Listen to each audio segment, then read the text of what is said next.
Hello friends, this is me, your host. Welcome back to our channel. I hope you all are well and doing great. Today I'm back with another video to give a review on another book, which is You Can You Can Trust Me.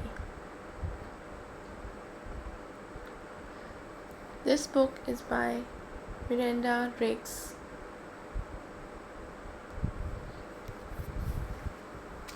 And in this book we will know that is she watching your back or watching you fall.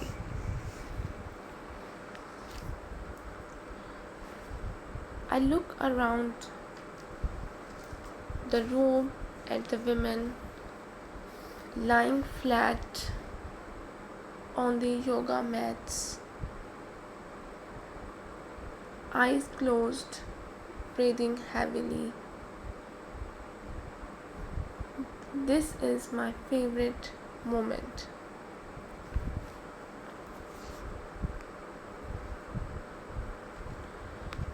The time when I appreciate the stillness. I feel euphoric knowing I have enabled them to make a profound difference to their health and well-being.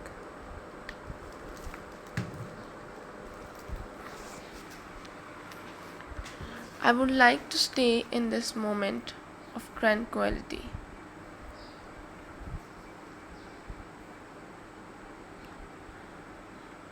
Except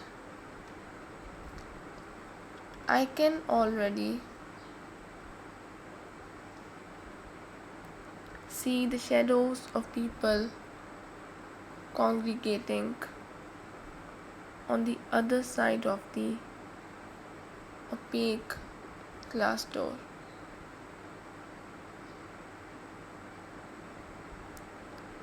Our time is up.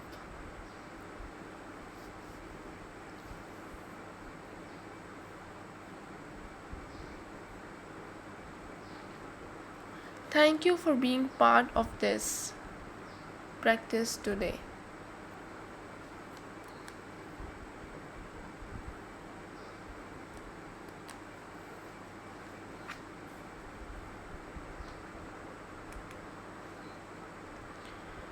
Remember, you can call upon this sensation of calm even in the busiest moment.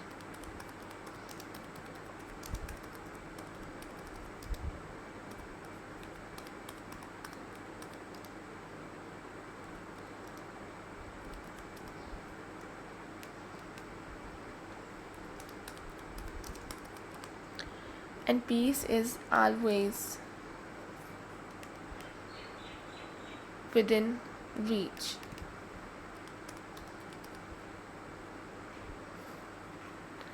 I bring my hands up to my chest in the prayer pose and bow my head. Namaste.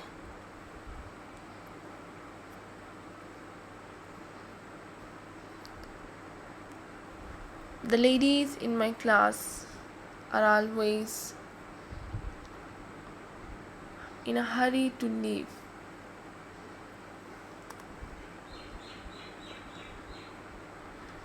Despite the peacefulness of the meditation they have just experienced,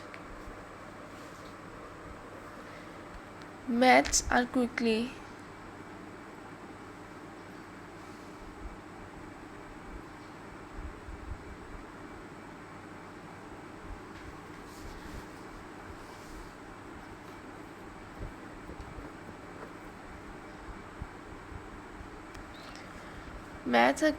rolled up.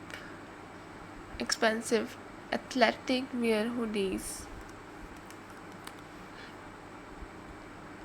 tugged back on.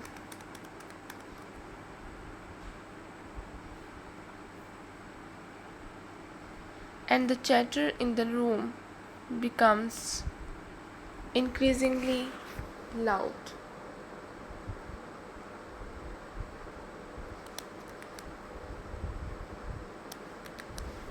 Some wave their thanks at me,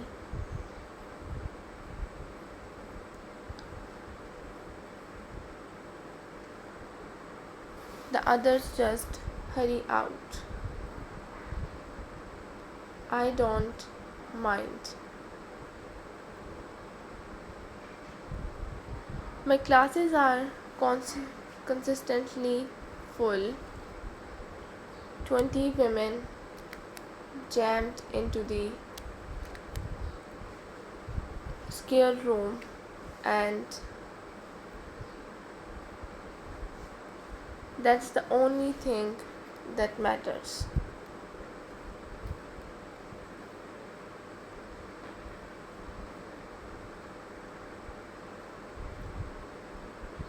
Every day I pinch myself that I am being paid to do a job.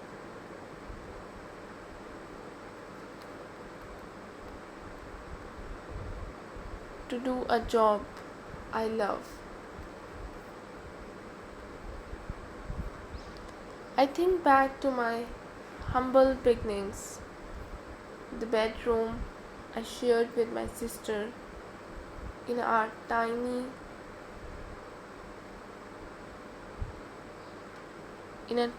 terraced house where mom and dad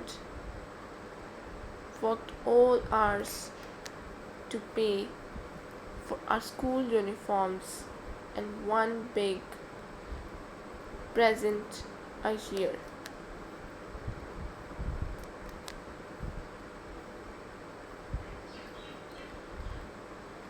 A house where there wouldn't have been enough space to roll out a yoga mat.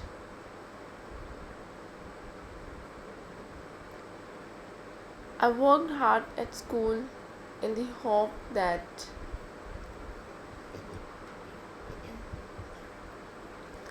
I could live somewhere bigger when I grew up.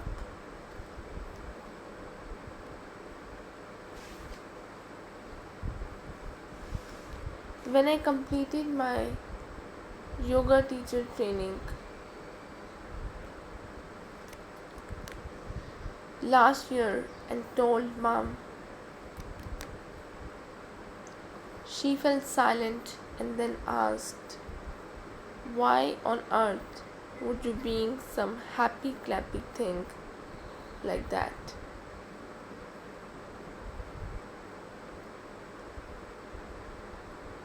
I didn't even try to explain. Mom understood the jobs I had in my 20s and 30s.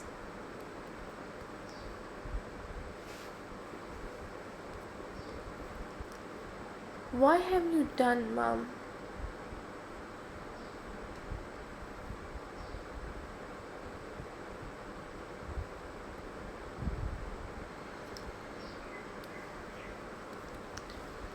Taryn asked that disapproving, sanctimonious look on her face. Thank goodness. My anger is more tempered towards my daughter. To be honest, I was worried when she was born.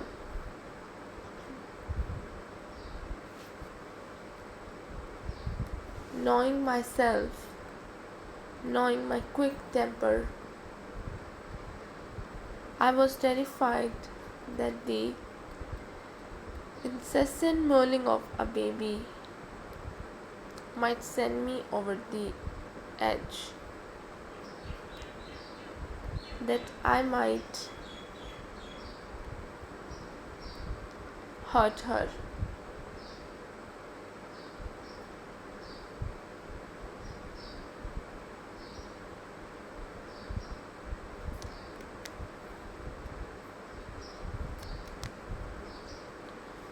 Except I never did. Some maternal love mellowed my furty towards her at least.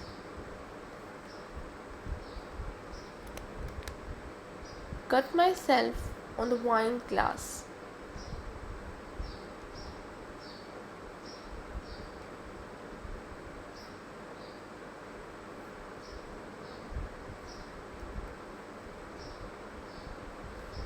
The damn thing shattered my head.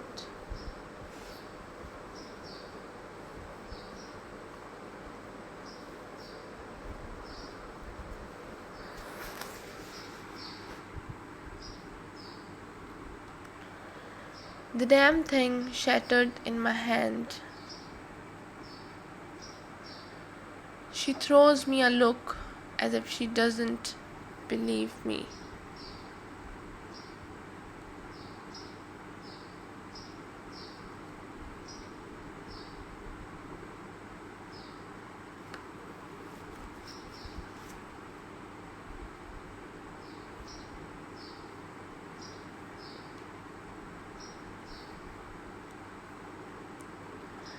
She throws me a look as if she doesn't believe me. Tyrion is too damn clever. I have got brains, but not at Tyrion's level.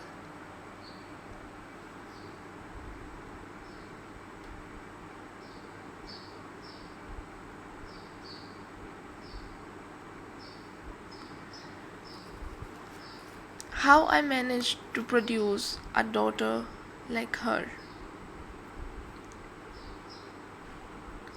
I have no idea.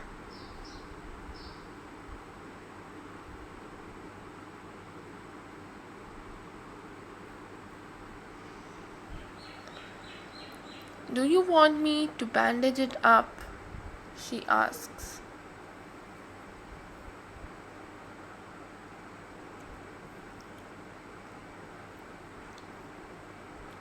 I accept her help.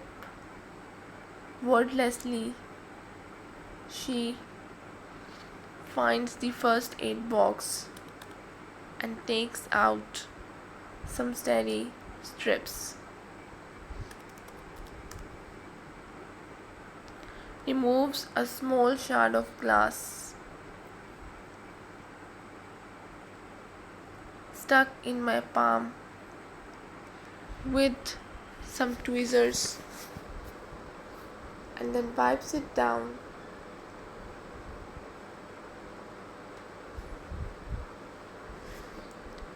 With disinfectant before pulling my flesh together to stem the bleeding.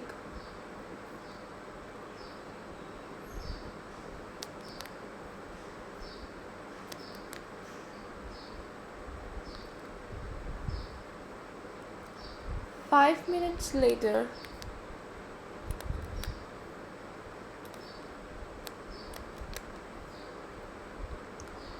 my palm is throbbing but clean, and the bleeding has stopped.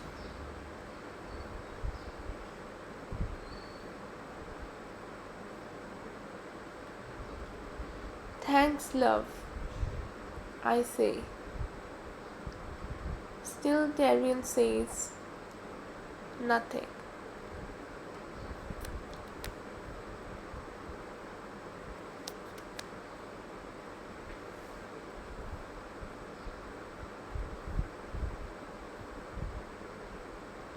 I hate them. I am a disappointment to her.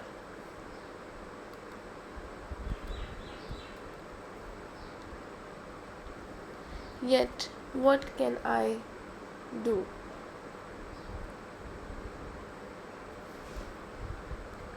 The next day, Amelia has invited me, Romy, and Katya, who is recently back from her honeymoon, over to her house for coffee and the chance to look through Katya's wedding and honeymoon photos.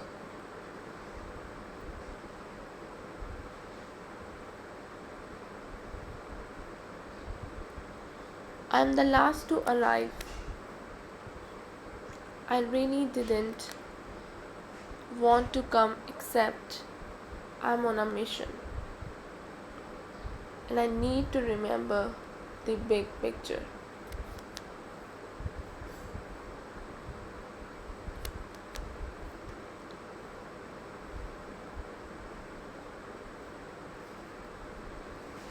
So here I am in the home of a woman I detest.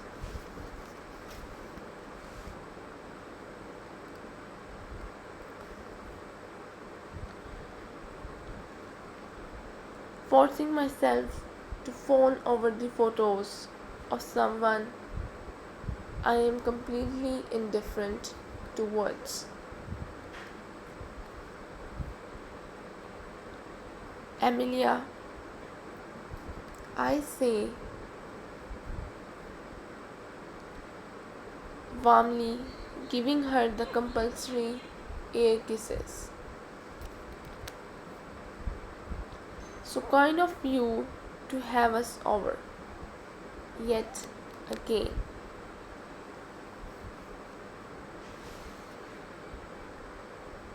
She places one of her perfectly manicured hands on my arm, and I was nothing more but to shrug it off.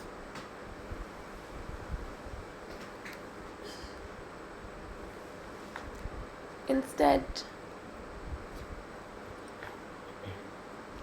I grit my teeth and give her a little shoulder bump.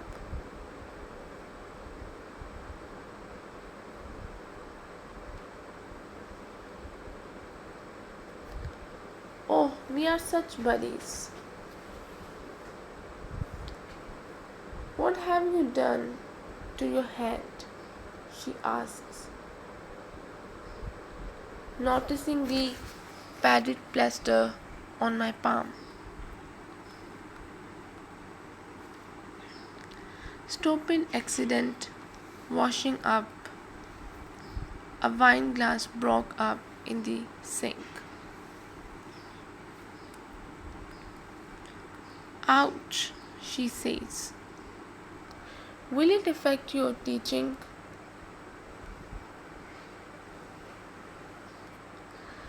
Sorry, I say, pretending to be breathless. I hope you weren't worried, but Marine was really distressed. So we calmed her down, did a quick shop, and now I'm making them a lovely handmade supper.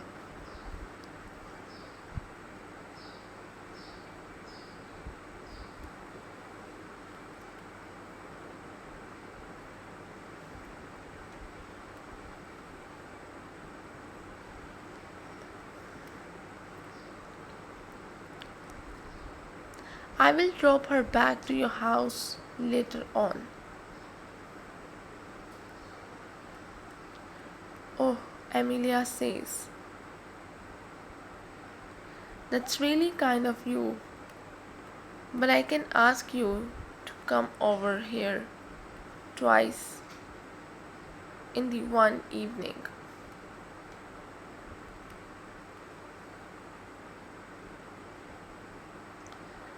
I will happily collect her from yours.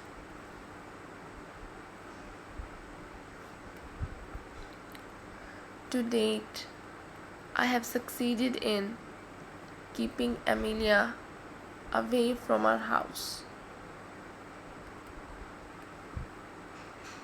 I don't want her condescending pity when she sees how small our place is in comparison to hers.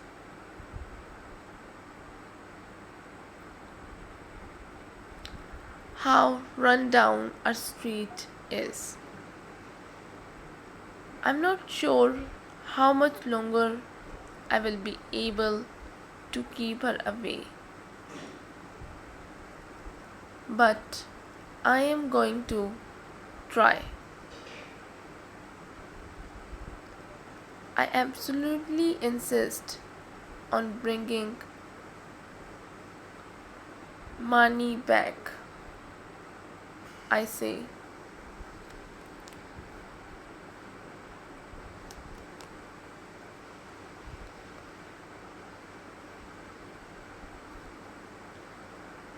You have got enough on your plate.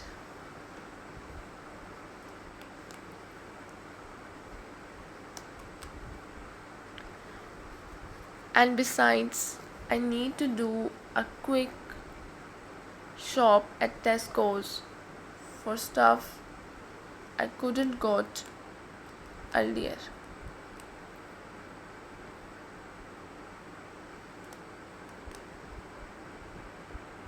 So it's barely out of my way.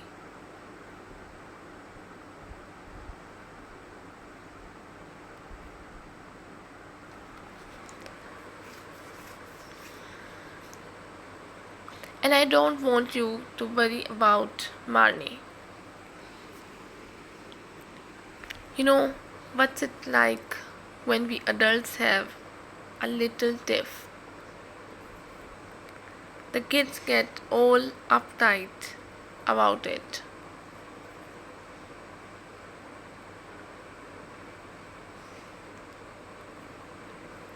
I have reassured Marnie that you and Hudson are as tight as ever.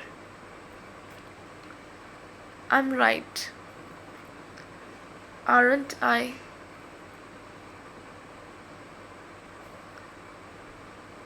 Yes, yes. It was just unfortunate Marnie overheard us. Hudson is having to take a job in Manchester.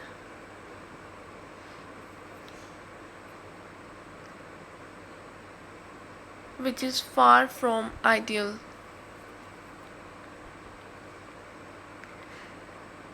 Oh, really? Well, I shouldn't worry. Distance makes the heart grow fonder and all of that. I say. Think of the fun you could have without him being around. You could even get that yoga studio off the ground and he wouldn't be any the wiser. Anyway, I will drop money back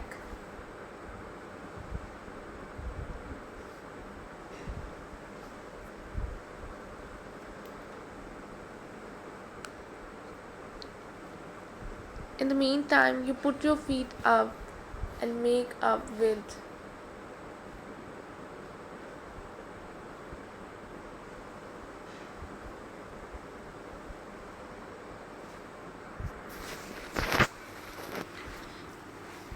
that lovely husband of yours.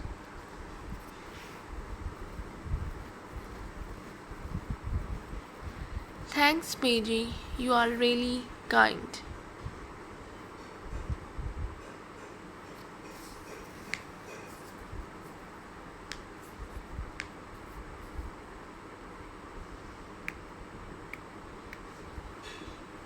Amelia, dear, you really can trust me.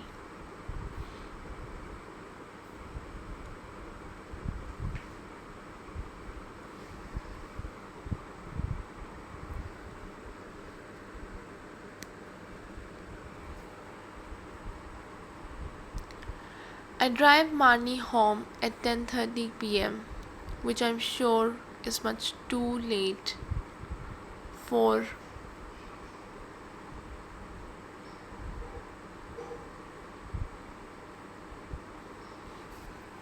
a school night. I can imagine how twitchy Amelia will be.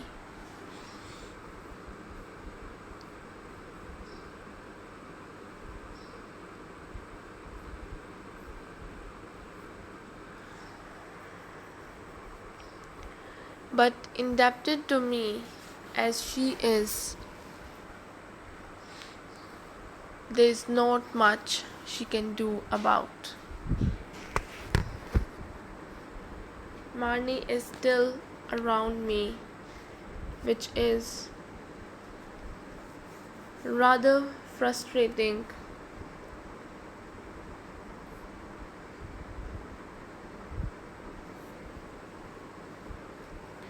But I remind myself one step at a time.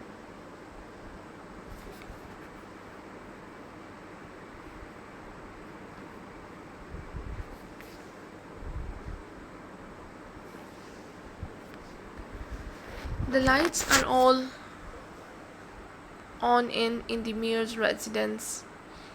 Such a waste of electricity. So typical of the rich.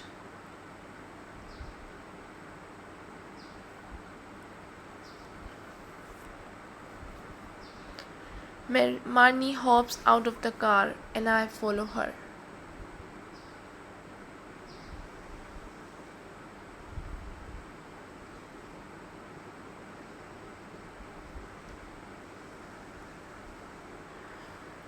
Amelia is at the front door before we reached it.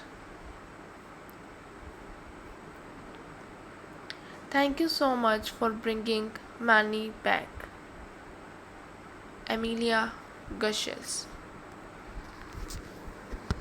Just to say that all was fine with having Manny to stay.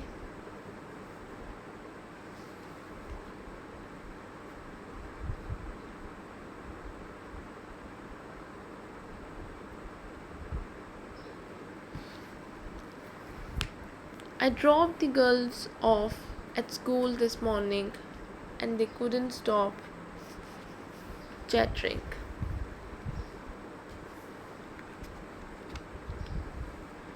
That at least is true. How was your trip to Manchester?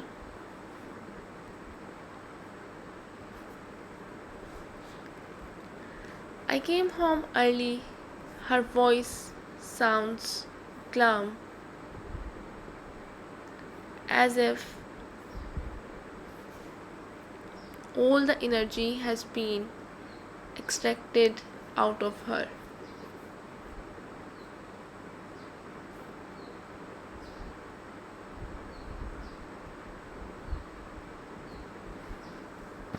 Oh no! There is a long pause during which I realize she is crying.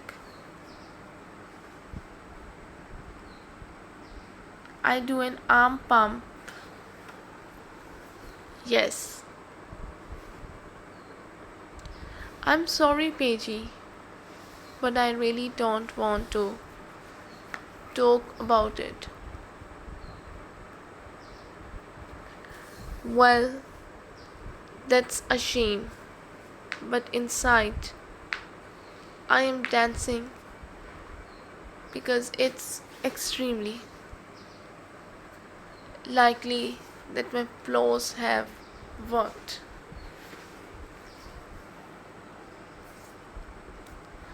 I'm here if you ever want to talk. I say,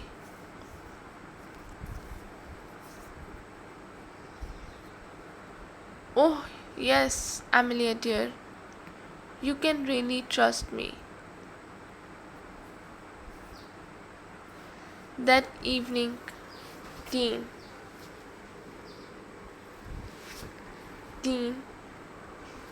Tyrion, and I are having a TV supper as we regularly do.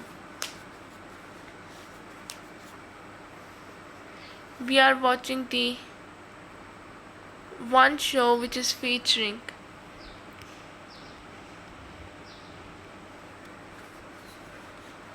some footballer I have never heard of. Taryn seems lost in her own little world as normal,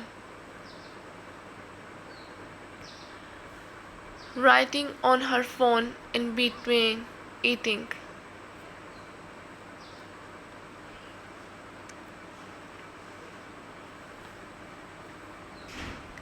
I can't be bothered to tell her off.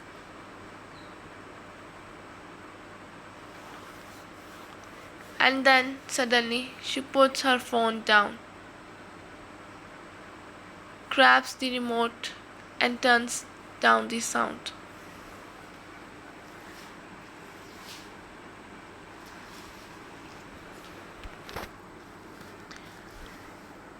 What are you doing that for?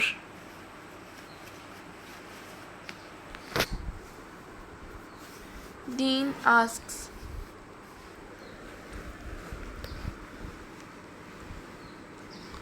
I have got something I want to tell you both.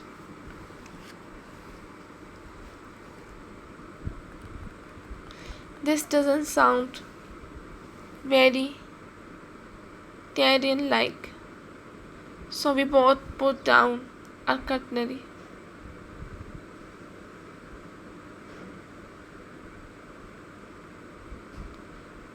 Her face is white, but she's got two little pink blotches on her cheeks.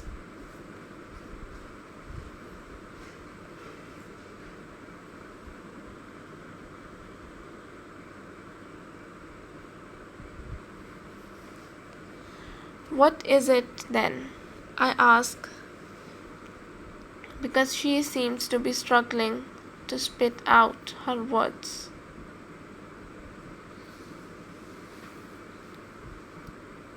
I am gay, she says. I snort. That's hardly a surprise. You only need to look at how you dress, like a dyke, to work that one out.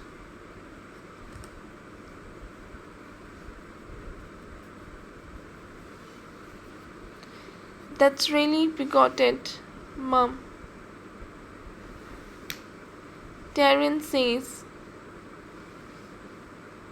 you can't tell someone's gender or sexuality by their clothes.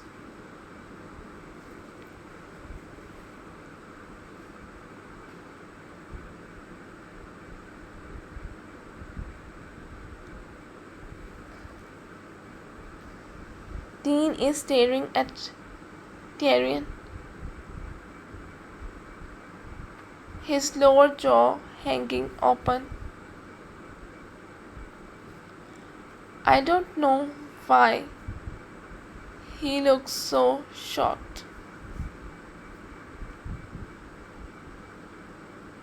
Because it's no big deal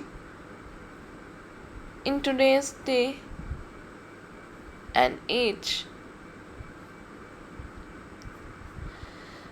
Besides, deep down, I already knew.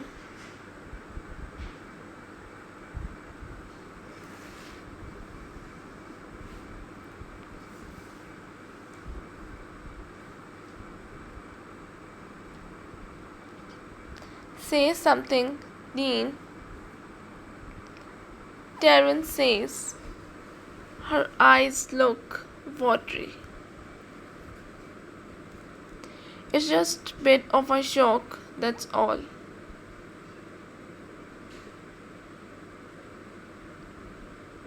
So you like girls then? You don't want to be with a boy?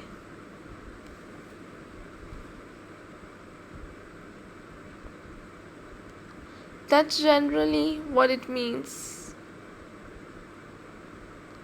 I let out a short laugh. Are you upset? Adrian asks, with a quiver in her voice.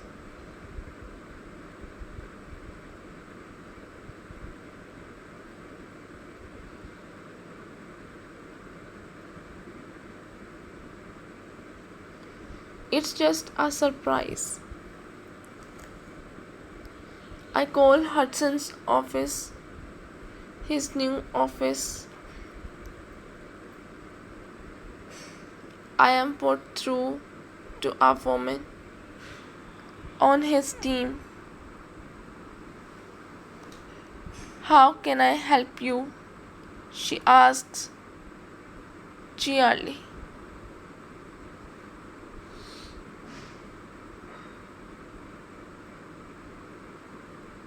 I am Amelia, Hudson's wife, I explain. Please, can I talk to him? It's a family emergency.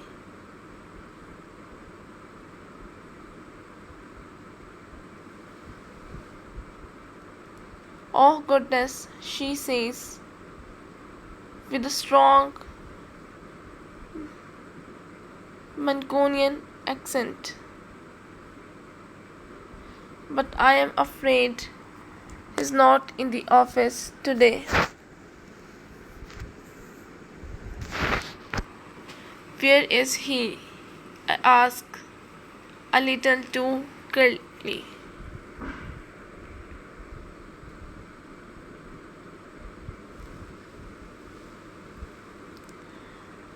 I'm sorry, but I don't know.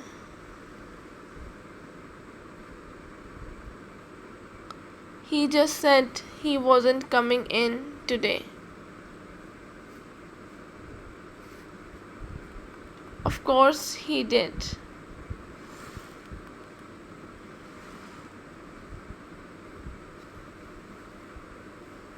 The one day I actually need him. He's not contactable.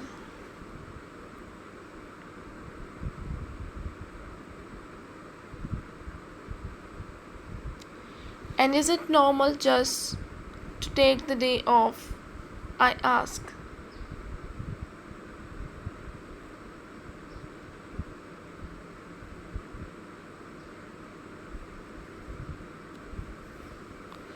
There's an audible intake of breath. My Mears is my boss. I don't question him when he says he's taking the day off.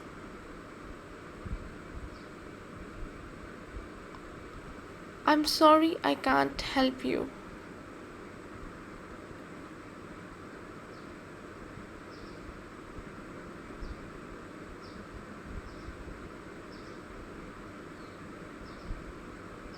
By lunchtime, I'm feeling physically sick and dry, heave into the toilet. Nothing comes up and I don't feel any better. I imagine scenes of devastation, horrific things happening to Marnie.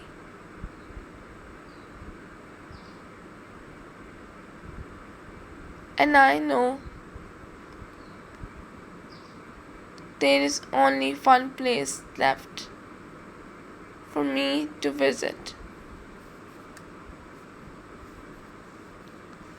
The police station.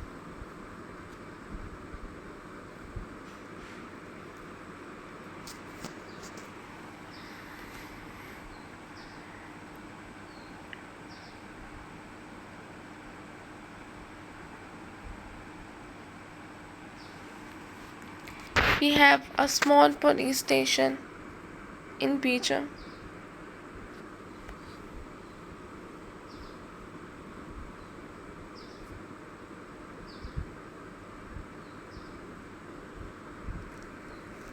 We have a small police station in Paige. It's not manned all the time, but I am hopeful it will be today and it will save me. It will save me the drive to Shoreham.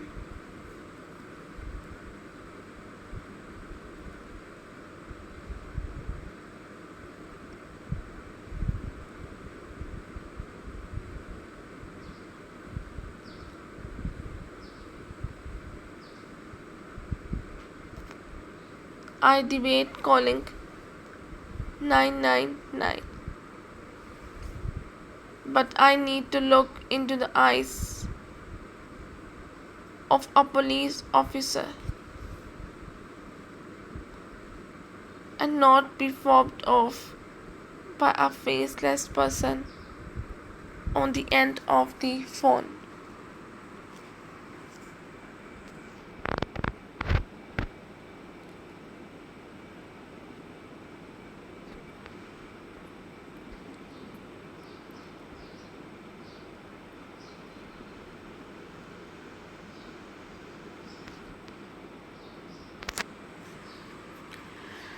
I drive too quickly, and when I get there,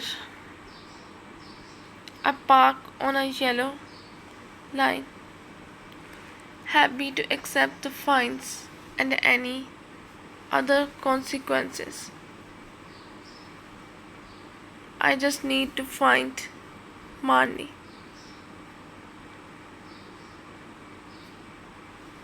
I'm in luck.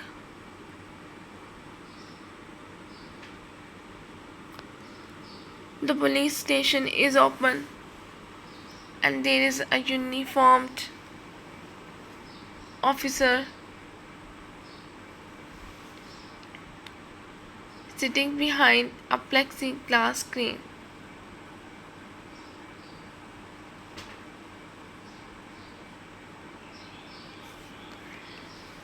He is typing something into a keyboard and takes a long time to look up despite clearly having seen me.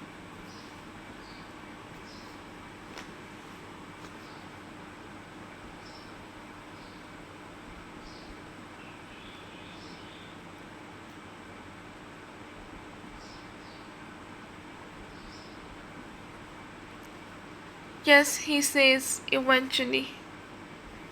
He is rotund with a white beard and balding head.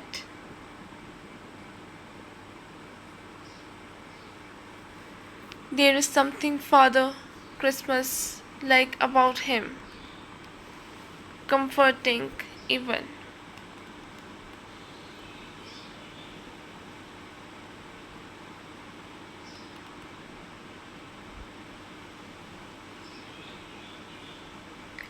How can I help?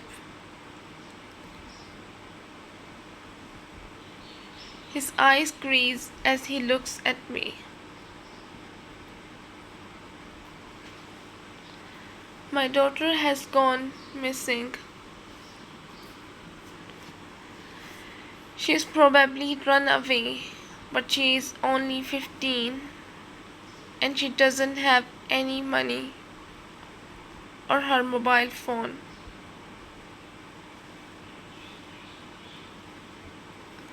I don't know what to do.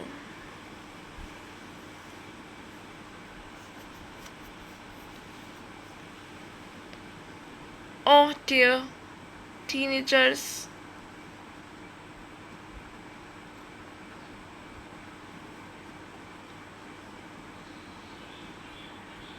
He sighs as if this is a regular issue for him.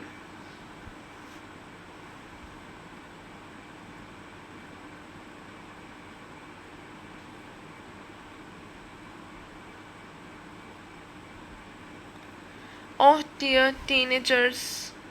He sighs as if this is a regular issue for him. Perhaps it is.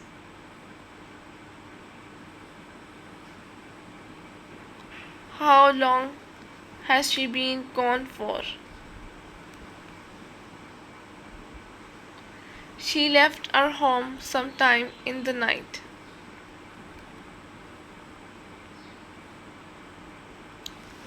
It could be 12 hours or longer.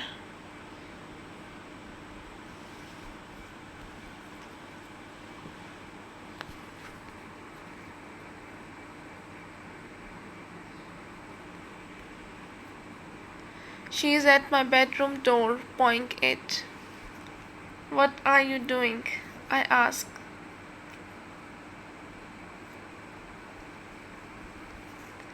She turns her head around to look at me, but continues to paw at the door.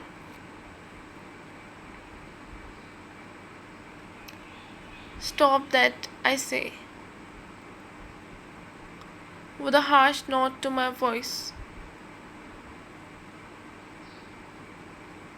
I don't want scratch marks on the paintwork.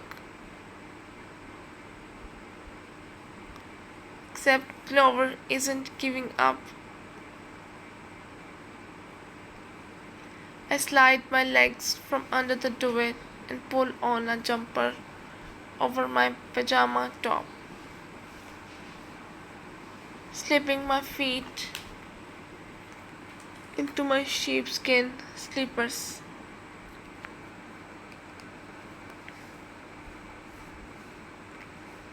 It's unlike Clover to need to go out in the middle of the night.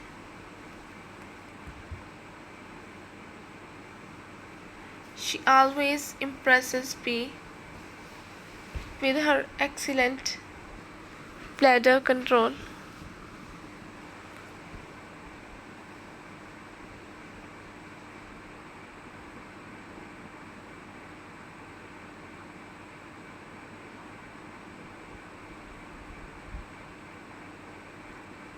Shush, I say, not wanting her to waken Marnie. I open my bedroom door and Clore scoots out into the corridor.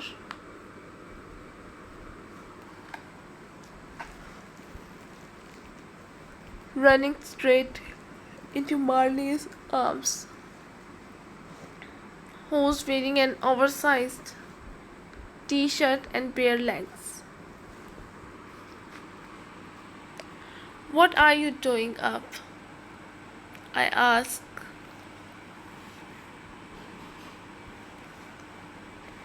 Clover woke me.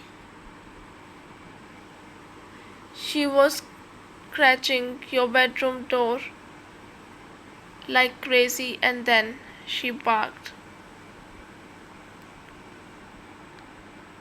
I'm sorry, love. I think I only drifted off about an hour ago, so I must have in a deep sleep.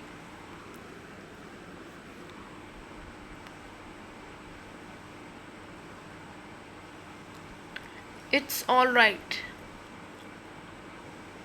I will take her out.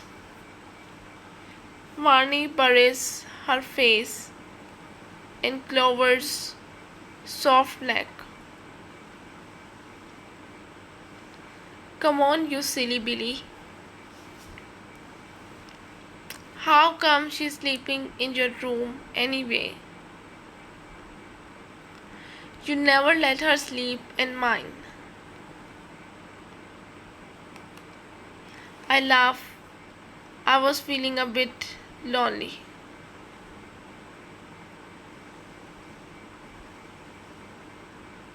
I stand up and stretch, looking at my watch. It's only 5:40 a.m. Will you go back to sleep for a bit after you have let her out?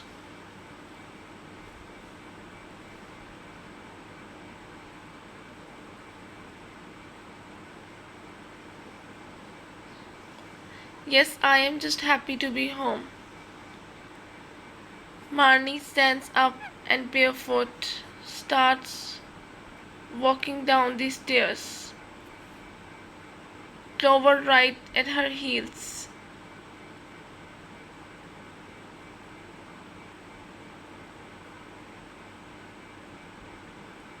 It's only then that I notice a strange smell. I sniff harder. The grogginess of sleep and sheer emotional exhaustion is stopping my brain from working properly.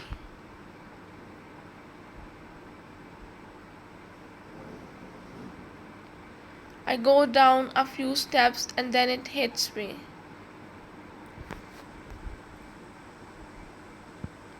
That's the smell of the gas, and before I know it, I'm hurtling down the stairs just as Marine puts her hand over the light switch in the downstairs hall.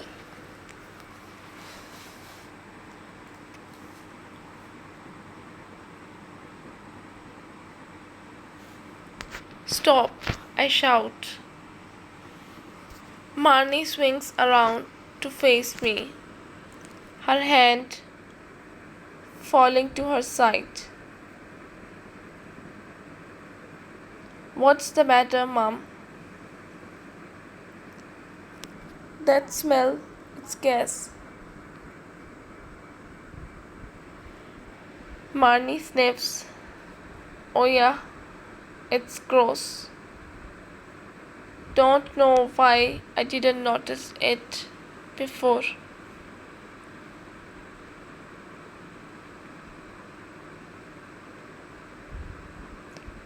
There is a long beat of silence. Please, Taryn, give me your phone. Why would I? Because you are living in my home and I am asking you for it. Get the phone, Mom. Marnie croaks. My daughter is shaking with fear and shock.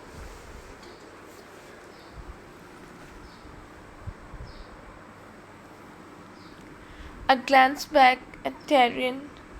There must be something incriminating on Taryn's phone. Otherwise, why would she hide it from me?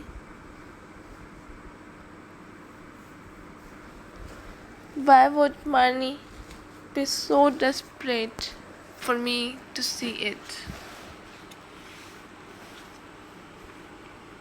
I get up and walk towards Taryn, who is standing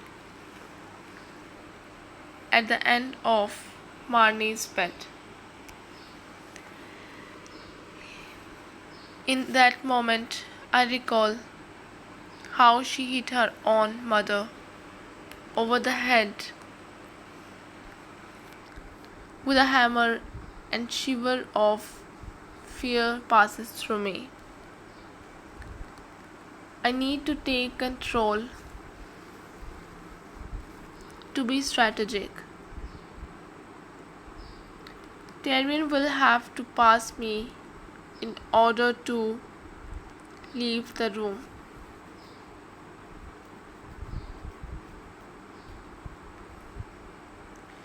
I hold my hand out for the phone,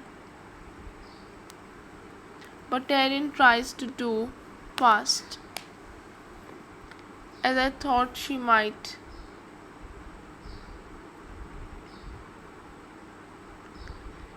Except I'm quicker than her,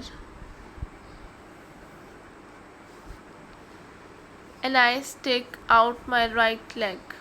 She topples over it, falling to the ground, her phone skidding out of her hand.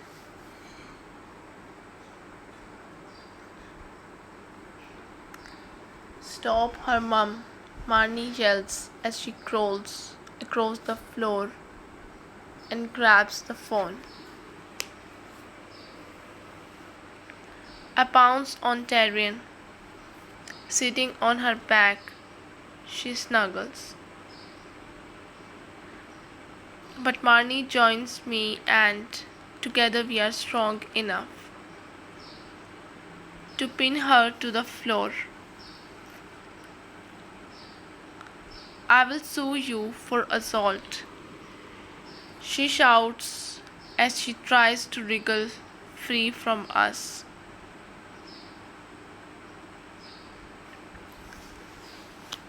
You need to read this, Marnie says as she opens Tyrion's phone.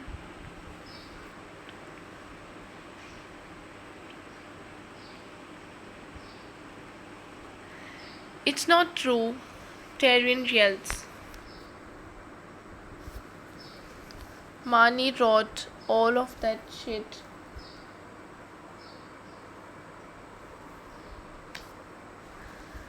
To incriminate me, I didn't write it. She's been jealous of me ever since I came to live with you. Haven't you noticed how she's been trying to get rid of me? Terence stops, struggling for a moment, and there is a long